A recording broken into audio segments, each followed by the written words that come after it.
The dust swirled across the open prairie like a tempest of golden rage as Delilah Harrington stood at the edge of her family's property, her eyes fixed on the wild mustang that had been tormenting her dreams for weeks. Nebraska Territory, 1867, a time when women were expected to keep their ambitions confined to hearth and home, not saddle and stirrup.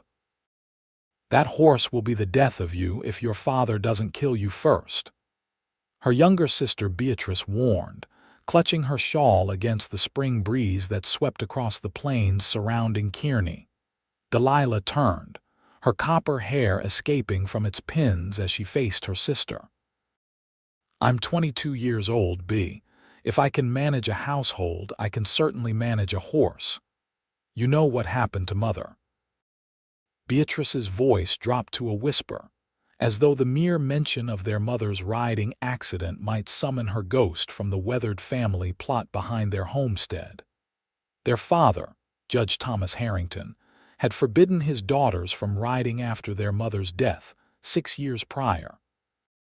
The accident had claimed not only Eleanor Harrington's life, but also his belief that women belonged anywhere near a horse. Delilah had obeyed out of respect for her father's grief, but time had done nothing to diminish her yearning. "I'm not Mother," Delilah said, her voice gentle but firm. "And that mustang isn't Father's old mare."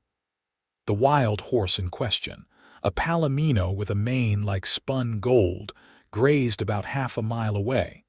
Delilah had named him Prometheus in her mind, a bringer of fire and freedom. "Father will never allow it," Beatrice insisted.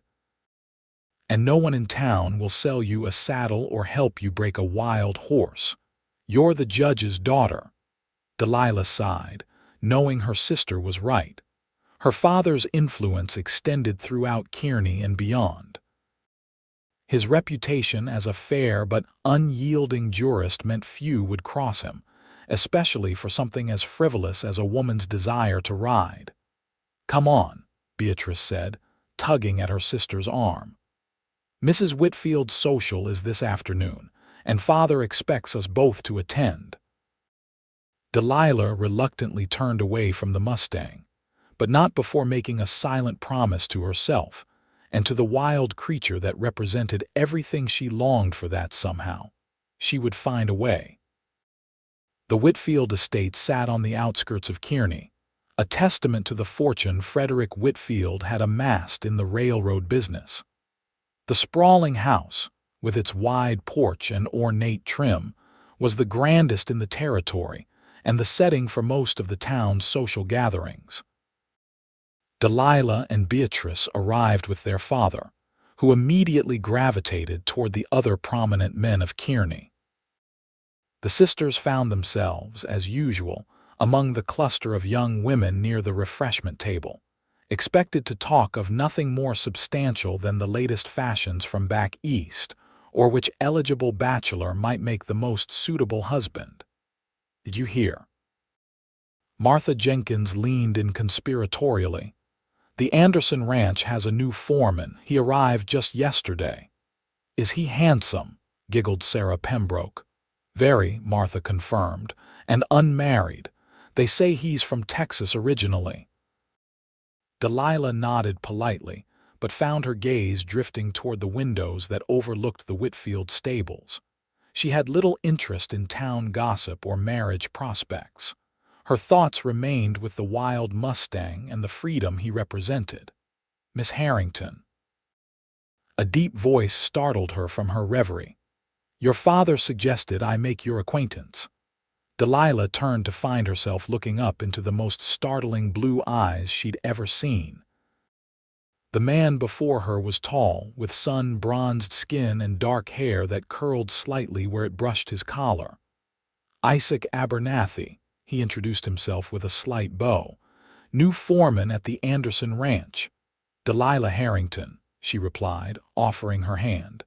"This is my sister Beatrice." Up close, Isaac Abernathy was indeed handsome, but it was the quiet confidence in his bearing that caught Delilah's attention.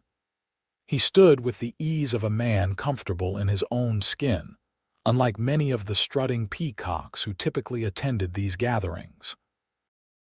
Mr. Abernathy was just telling me about his experience breaking wild horses in Texas, her father said as he joined them. Quite remarkable. Delilah's interest was immediately piqued. Wild horses, Mr. Abernathy? Isaac's smile revealed a dimple in his right cheek. Yes, madam. Something of a specialty of mine. Delilah has always been fascinated by horses, Judge Harrington said, his tone carrying a warning that wasn't lost on his daughter, though she knows better than to indulge that interest beyond appreciation from a distance. Is that so? Isaac's gaze remained on Delilah, something like understanding flickering in his eyes. My late wife suffered a fatal riding accident, the judge explained. Since then, I've considered horsemanship an unnecessary risk for young women. I'm sorry for your loss, sir, Isaac said respectfully. But Delilah noticed he didn't voice agreement with her father's conclusion. The conversation shifted to safer topics: the railroad expansion, the weather, the upcoming town council meeting, but Delilah caught Isaac watching her with curious interest throughout the afternoon. As the social drew to a close, Delilah found herself momentarily alone on the porch, having stepped outside for a breath of fresh air. Your father's position seems rather absolute. Isaac's voice came from behind her. Delilah turned, surprised to find him there. On many things, yes. But especially regarding you and horses. His perceptiveness was unsettling. She hesitated before answering. He believes he's protecting me. Isaac leaned against the porch railing. And what do you believe, Miss Harrington? The directness of his question caught her off guard. Men rarely asked for her opinions on anything of substance. I believe, she began, choosing her words carefully, that sometimes protection becomes a cage. He nodded slowly. I saw you watching the stables earlier. Do you ride at all? Not since I was 16, she admitted. Though not for lack of desire. That's a shame. You have the build of a natural horsewoman: strong shoulders, good balance. His assessment was matter of fact, not flirtatious, and Delilah appreciated that. There's a wild mustang, she found herself saying. A palomino that grazes near our property. I've been watching him for weeks. Isaac's eyes lit with interest. Palominos are special, smart, loyal if you earn their trust. Not that it matters, Delilah sighed. I wouldn't know the first thing about breaking a wild horse, even if father would allow it, which he won't. Some things worth doing aren't allowed, Miss Harrington. The corner of Isaac's mouth lifted in a smile that suggested he knew something about defying expectations. The Anderson place borders your father's land to the west, doesn't it? She nodded. I ride the boundaries most mornings at dawn, he said casually. Starting tomorrow. Sometimes it helps to see things from horseback that you can't see from the ground. Before Delilah could respond, her father's voice called from inside the house. Delilah, it's time to leave. Isaac straightened. It was a pleasure meeting you, Miss Harrington. And you, Mr. Abernathy, she replied, but as she turned to go, she caught the meaning in his eyes. He had just offered her something no one else would a chance. The next morning, Delilah rose before the sun. She dressed quickly in her most practical skirt and boots, then slipped out of the house while her father and sister still slept. The early morning air was crisp with the promise of warmth to come, but for now, she was grateful for the shawl wrapped around her shoulders. She made her way across the western fields, her heart pounding with nervous anticipation. Was she truly considering this madness? Meeting a man she barely knew, to do something her father had expressly forbidden. Yet the pull of the dream she'd held so long was stronger than her reservations. When she reached the fence line that marked the boundary between Harrington and Anderson land, she found Isaac already waiting, mounted on a chestnut gelding. A second horse, a steady-looking bay mare, stood beside him. "You came," he said, approval warming his voice. "I shouldn't be here," Delilah responded, even as she moved closer to the fence. "Probably not," he agreed easily. "But since you are—" He dismounted and led the bay mare forward. "This is Maple. She's gentle but not dull-witted, a good horse to remember riding with." Delilah stared at the mare, then at the saddle, a man's saddle, not a side saddle like ladies were expected to use. "I can't," she whispered, though everything in her screamed to accept. Isaac's expression remained calm. "You can tell me to leave, Miss Harrington. I'll respect your decision and never mention this again." The moment stretched between them, fragile as spun glass. Then Delilah remembered the Palomino mustang and how it felt to watch him run free in a way she had never been. "Show me," she said finally, her voice stronger than she expected. "Show me how to ride again." Isaac's smile was like sunrise breaking across his face. He stepped forward and offered his hand to help her over the fence. "We'll start slow, just around the pasture where no one will see us." The touch of his hand was warm and calloused, speaking of hard work and capability. Once she stood on his side of the fence, Isaac led her to the mare. "Most important thing to remember is that horses respond to confidence," he explained, holding Maple steady. "They can sense fear or uncertainty, and it makes them nervous." "I'm not afraid of horses," Delilah said, reaching out to stroke Maple's velvety nose. "I didn't think you were." Isaac's voice held approval. "Now let me show you how to mount properly." He demonstrated first with his own gelding, then stood beside Maple, explaining how to place her foot in the stirrup and swing up. His instructions were clear and patient, with no hint of condescension. When Delilah finally settled into the saddle astride, not side saddle as she'd been taught as a girl, she felt a thrill of both terror and exhilaration. She was higher off the ground than she remembered, but the mare stood steady beneath her. "Good," Isaac said, mounting his own horse. "Now, hold the reins like this." He demonstrated, and Delilah copied his grip. "Not too tight, you'll hurt her mouth, but not so loose you can't communicate." For the next hour they rode slowly around the pasture. Isaac taught her how to use her legs and weight to direct the horse, how to signal for stopping and turning, how to move with the animal's rhythm rather than against it.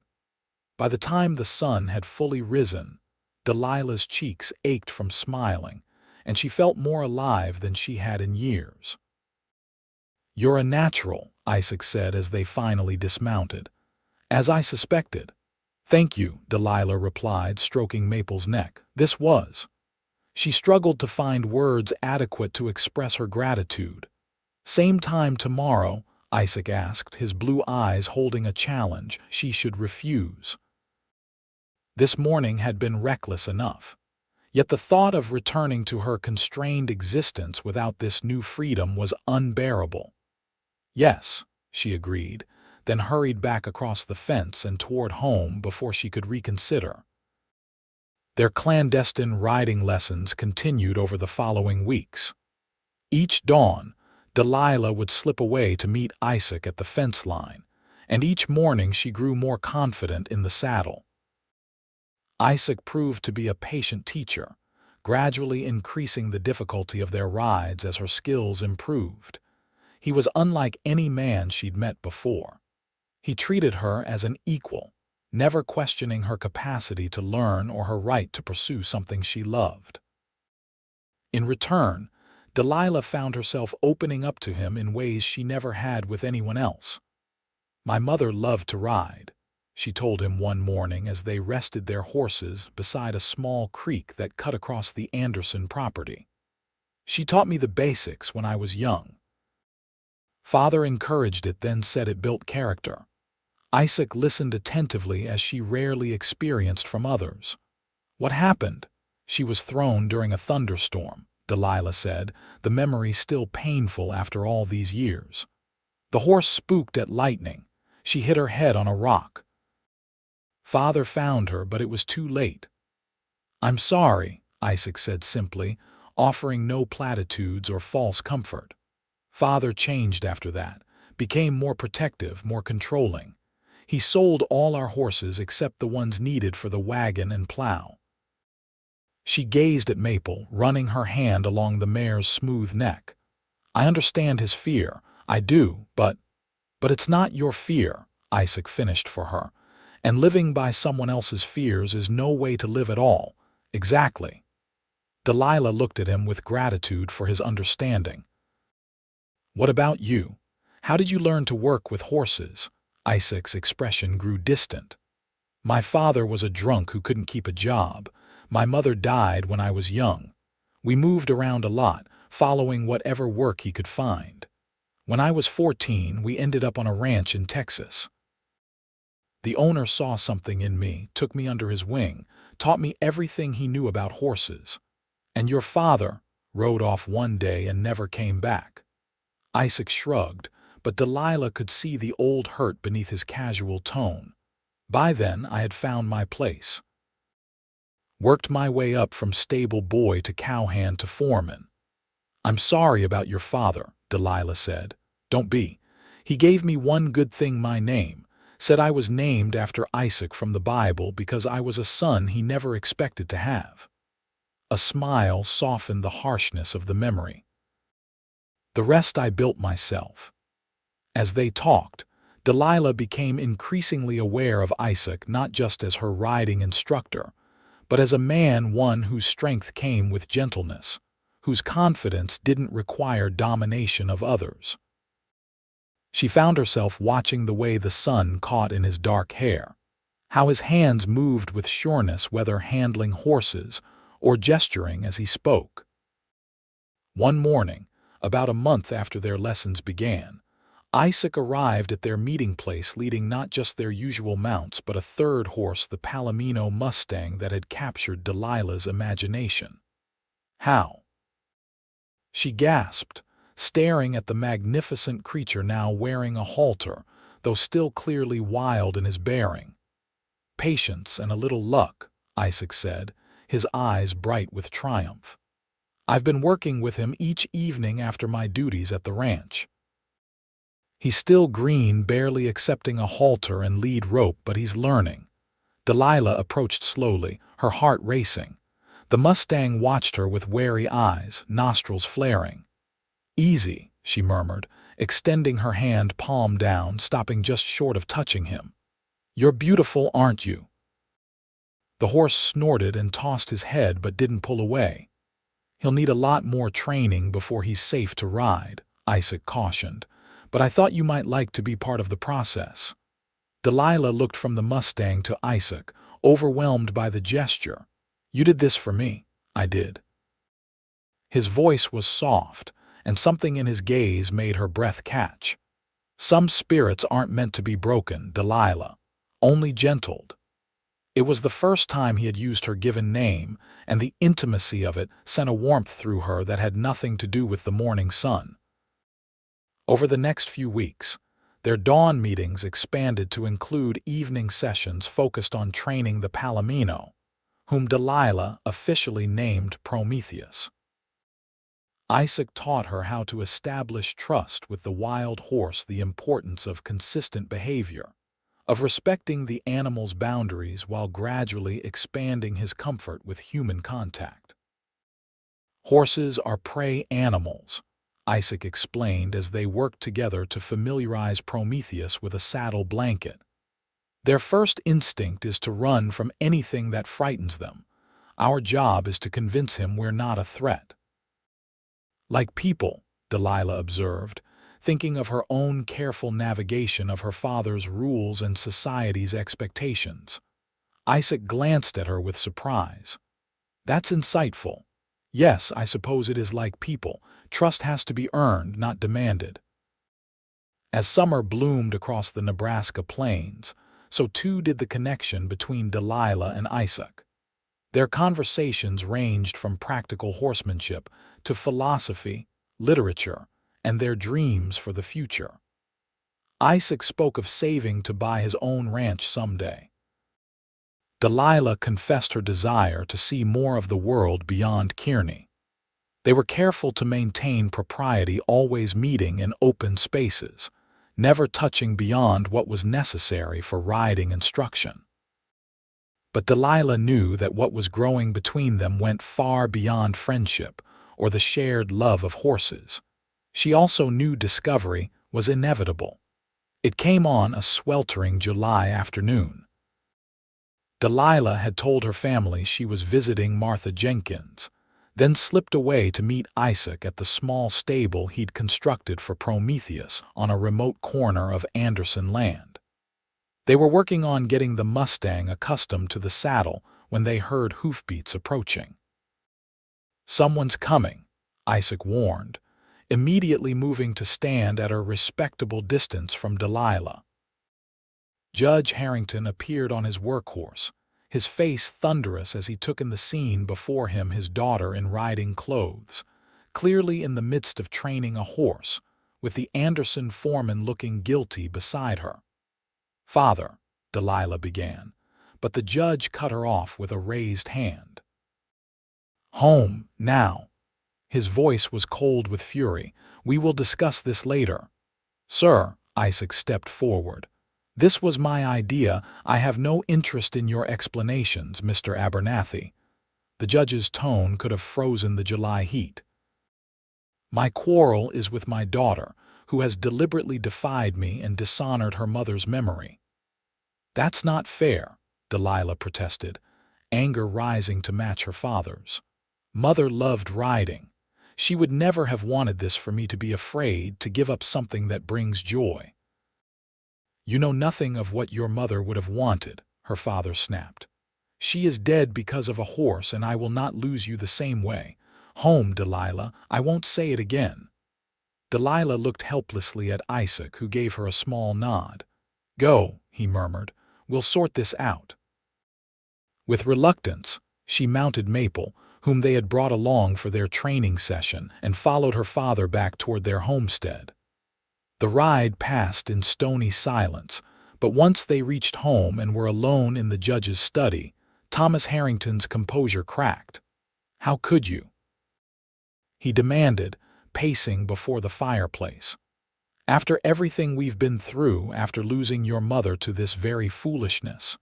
"It's not foolishness, Father," Delilah said, struggling to keep her voice level.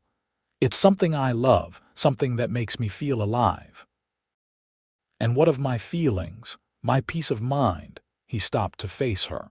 "Do you think I could bear it if something happened to you?" "Nothing is going to happen to me. Isaac has been teaching me properly, safely." "Isaac?" Her father's eyebrows rose. "First name basis with the ranch foreman." "This grows worse by the minute." "Mr. Abernathy is a good man," Delilah insisted. "A skilled horseman who has shown me nothing but respect." "A drifter who has filled your head with dangerous ideas," the judge countered. "This ends today, Delilah. You will not see him again, and you will certainly not continue this reckless behavior." "I'm not a child," she said, fighting to keep her voice steady. "I'm 22 years old." "Then perhaps it's time you acted like the adult you claim to be." "Adults understand responsibility to family, to propriety." "And what of responsibility to oneself, to one's own happiness?" The judge's expression hardened. "Happiness? You speak like a child. Life isn't about chasing happiness, Delilah. It's about duty, about making the right choices even when they're difficult. Like giving up something you love because someone else is afraid." She hadn't meant to be so blunt, but the words escaped before she could stop them. Her father recoiled as if slapped. "You think this is about fear?" "My concern for your safety is a father's love, nothing more." "Love doesn't cage people, Father." A heavy silence fell between them, weighted with years of unspoken grief and the chasm that had grown since her mother's death. "I see I've failed in my duties if this is your attitude," the judge finally said, his voice weary. "You leave me no choice. We will be leaving for your Aunt Margaret's in Denver next week. The distance will give you perspective." "Denver," Delilah gasped. "For how long?" "Until this foolishness is behind you. I've already written to Margaret. She's expecting us." "You can't do this," Delilah protested. "My life is here, a life of deception, apparently." Her father's tone was final. "The decision is made. Pack what you need. We leave Tuesday." Delilah fled to her room, tears of frustration burning her eyes. She had known discovery would bring consequences, but she hadn't anticipated exile. Denver was hundreds of miles away.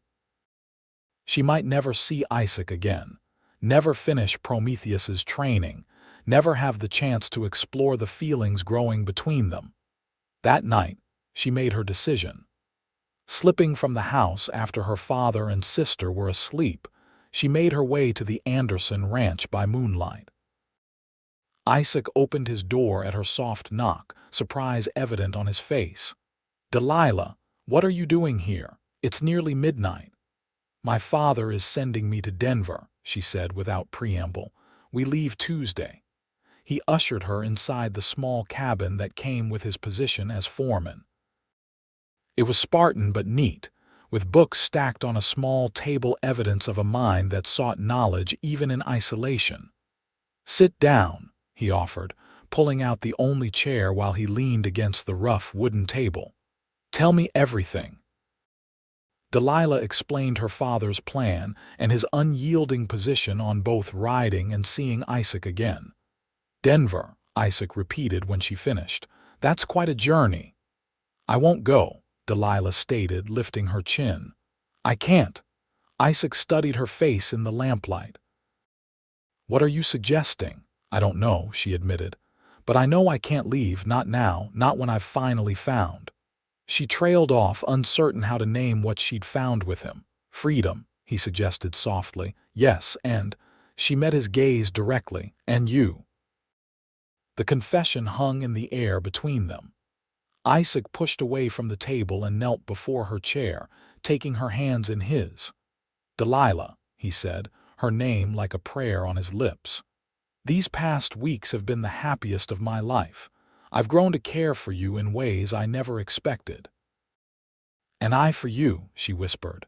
"But running away isn't the answer," he continued, his thumbs tracing circles on her palms. "Your father would search for you. He'd likely have me arrested for abduction. We'd be looking over our shoulders forever." "Then what?" Tears threatened again. "I just go to Denver and forget everything. Forget you." "No," Isaac's voice gained strength. "We face this head on. I'll speak to your father properly this time, man to man." Delilah shook her head. "He won't listen. You saw him today." He was angry and surprised. "Let me try when he's had time to calm down." "You don't know him like I do," she insisted. "He's immovable on this." Isaac considered for a moment. "What if we could prove to him that riding isn't the danger he believes it to be? That properly taught, it's a skill that could save your life rather than threaten it." "How?"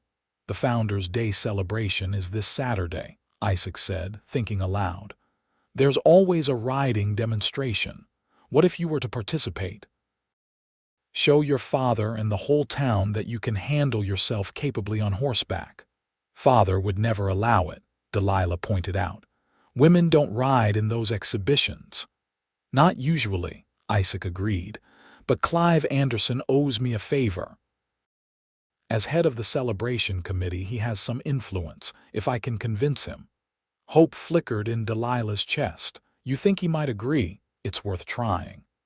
Isaac's eyes held determined resolve. "And if he does, would you be willing?" "It would mean riding in front of everyone, being judged not just by your father but by the entire town." The thought was terrifying, yet exhilarating. "Yes," she said firmly, "I would." Isaac smiled, bringing her hands to his lips and kissing them gently. "Then we have a plan. But for now, I need to get you home before you're missed. Your reputation is already at risk being here at this hour."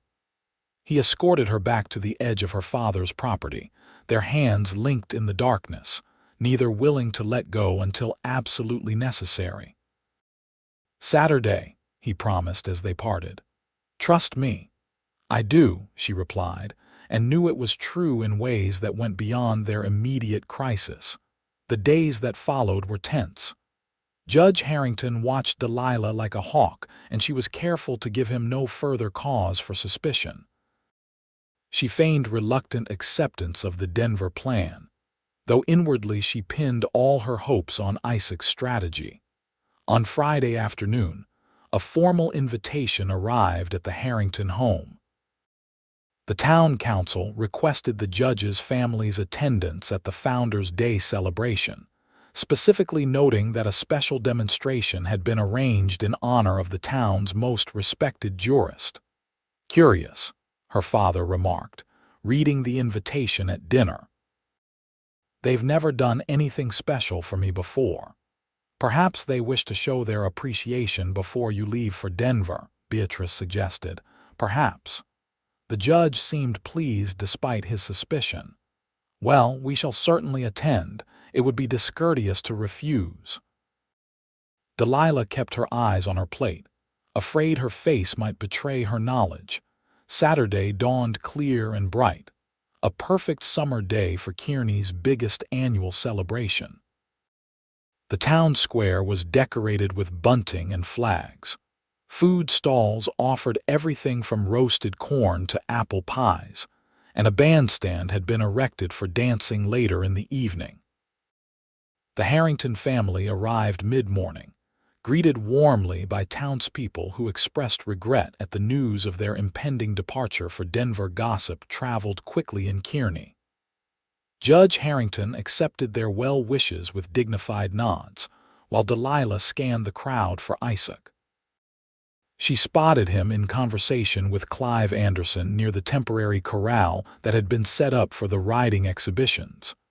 When he caught sight of her, he gave an almost imperceptible nod. The plan was proceeding. At noon, Mayor Wilson called for everyone's attention and announced the beginning of the riding demonstrations.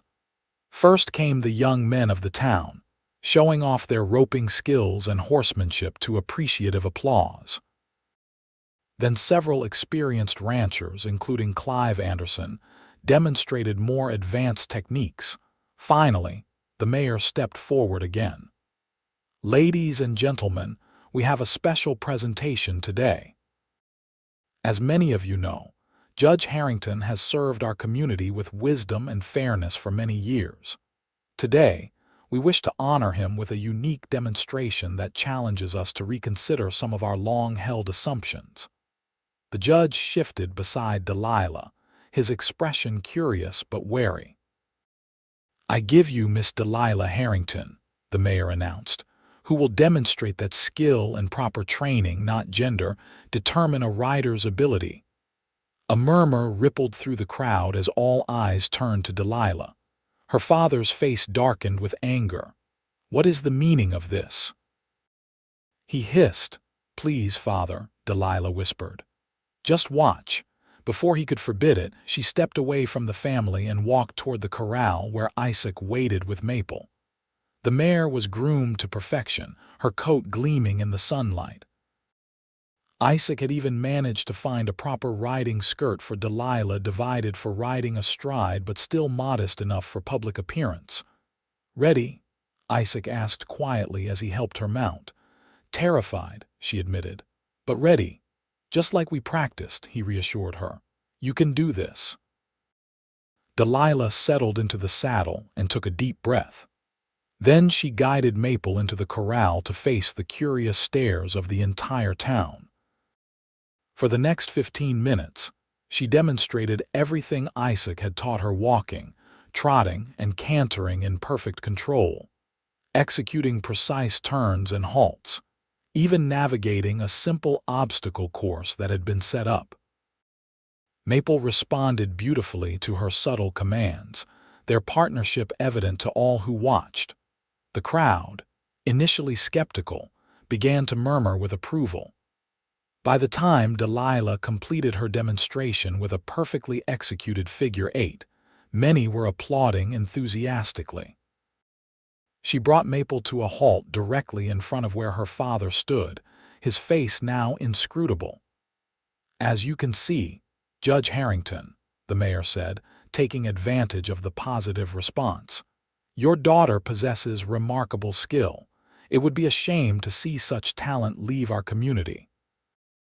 Delilah dismounted and handed Maple's reins to Isaac, who had entered the corral to stand beside her.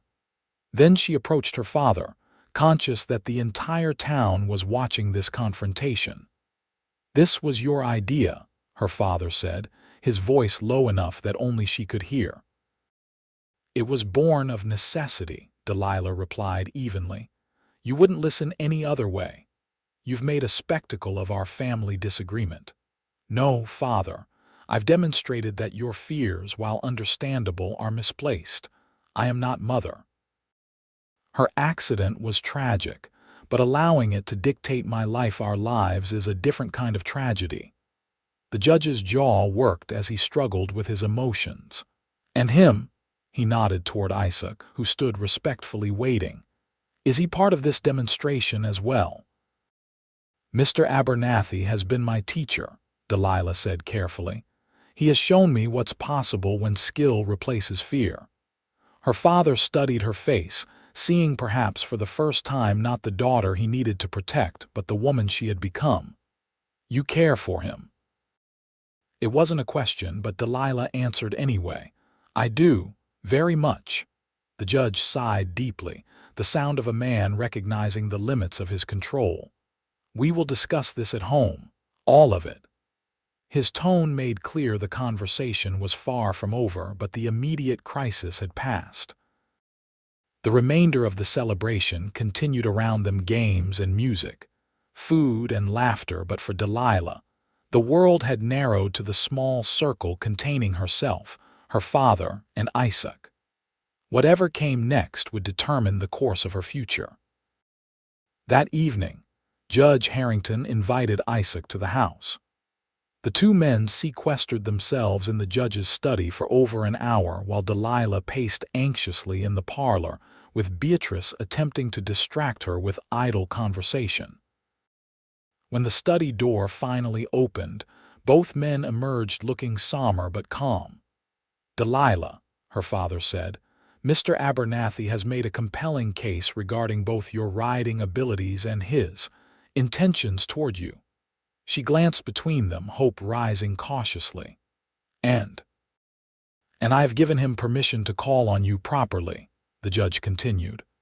"Our trip to Denver is postponed indefinitely, conditional upon certain agreements we have reached." "What agreements?" Delilah asked, looking to Isaac. "That your riding will be conducted with proper safety measures," Isaac explained. "That you won't ride alone until you've gained more experience, and that our courtship will proceed with appropriate decorum." "Courtship," Delilah repeated, her heart leaping. Isaac's smile was both tender and triumphant. "If that meets with your approval, Miss Harrington." "It does," she answered, unable to keep the joy from her voice. "Very much so." Judge Harrington cleared his throat. "I still have reservations," he admitted. "But I recognize that holding too tightly to the past dishonors your mother's memory as surely as anything else might. She was a woman who embraced life fully. Perhaps it's time I remembered that example." It was the closest to a blessing they could have hoped for, and Delilah impulsively embraced her father, feeling the rigid posture he'd maintained for years soften slightly in her arms. "Thank you," she whispered. The courtship of Isaac Abernathy and Delilah Harrington progressed with the proper formality their agreement required. But beneath the conventional surface ran currents of deep connection forged in their clandestine dawn meetings. They rode together 3 times a week now with Judge Harrington's knowledge, and frequently with Beatrice as chaperone, and continued Prometheus's training. By autumn, the wild mustang had been transformed into a responsive, if still spirited, mount.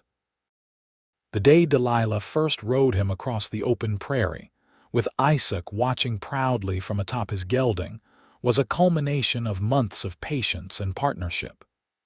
"He's magnificent," she breathed as Prometheus carried her effortlessly through the tall grass turned golden by the season. "I've never felt anything like this." "Freedom," Isaac called to her, using the word she had claimed months earlier. "That's what you're feeling." And it was true, the sensation of moving in perfect harmony with such a powerful creature. The wind in her hair, the endless sky above, created a euphoria that made her laugh aloud with pure joy. Their relationship deepened as the seasons changed. Isaac proved to be not only a skilled horseman but a thoughtful companion whose respect for Delilah never wavered. He encouraged her independence while offering steady support, never seeking to replace her father's authority with his own. Judge Harrington, for his part, gradually relaxed his vigilance as he saw that Isaac's influence brought out the best in his daughter. The young man's evident devotion and responsibility made him increasingly difficult to object to. By Christmas, Isaac had saved enough to purchase a small parcel of land adjoining the Harrington property, the first step toward his dream of his own ranch. He proposed to Delilah on a snowy evening as they returned from a sleigh ride, offering her not just his heart, but a vision of a life built on mutual respect and shared passion. "I can't offer you the luxury you're accustomed to," he said as he knelt before her in the snow. "Not yet. But I can promise that you'll never have to choose between being loved and being free." "That's the only luxury that matters," Delilah replied, accepting both his ring and his promise. They were married the following spring in the Kearney town square, beneath flowering apple trees. Judge Harrington walked his daughter down the aisle with a mixture of pride and wistfulness, finally ready to let her chart her own course. The couple established their home on Isaac's land, beginning with a modest cabin, but with plans for expansion as their fortunes grew.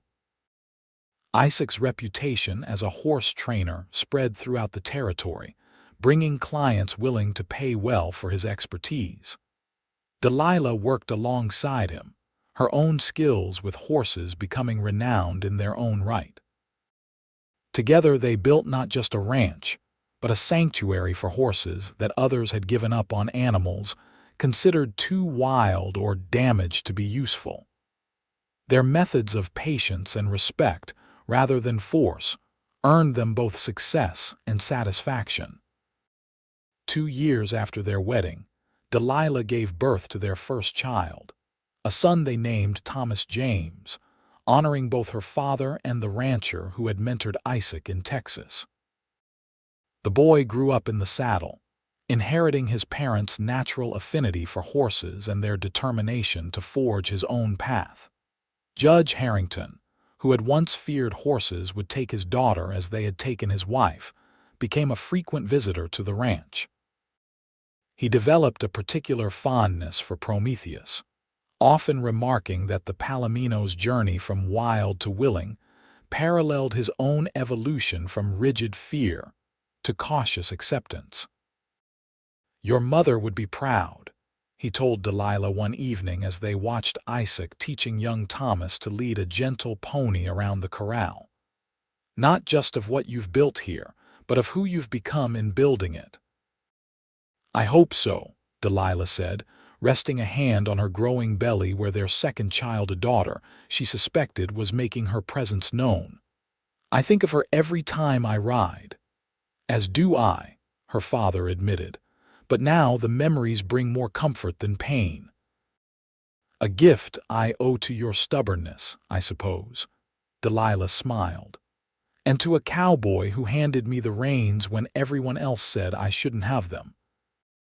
As twilight settled over the Nebraska plains, painting the sky in shades of amber and gold, Delilah watched her husband lift their son onto the pony's back for the first time.